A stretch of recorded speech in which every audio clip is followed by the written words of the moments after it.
అందరికీ నమస్తే. Welcome to VDS 777 Telugu news.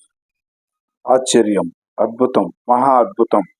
రాజస్థాన్లోని సిరోహి గ్రామంలో పిపలేశ్వర్ మహాదేవ్ ఆలయం ఉందని, అక్కడ చిరుతపులి కుటుంబం రాత్రిపూట పూజారి దగ్గరకు వచ్చి నిద్రిస్తుంటాయని చెబుతారు.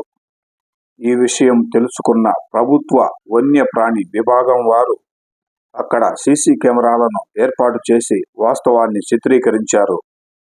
ఈ సుందర దృశ్యాన్ని మీరు చూడవచ్చు. ఎంతటి మహా అద్భుతమో కదూ. సర్వలోక పూజ్యులైన ఆ పార్వతీ పరమేశ్వరులు కృప లేకుంటే ఇలా జరిగేదేనా? అసంభవం కాదంటారా? ఈ దృశ్యం స్వామివారి మహత్యం కాకుంటే సైన్స్ ఛేదించగలదా అనే సందేహాలు కూడా తలెత్తకపోలేదు. ఈ సుందర దృశ్యాన్ని చూసిన ప్రతి ఒక్కరికి ఆశ్చర్యం కలగక తప్పదు.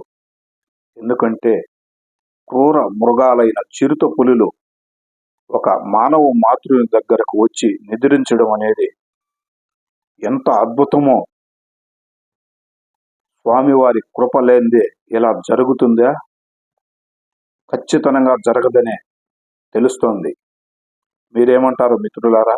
మీ అమూల్యమైన అభిప్రాయాలను కామెంట్ రూపంలో తెలియచేయండి. ఓం నమః శివాయ.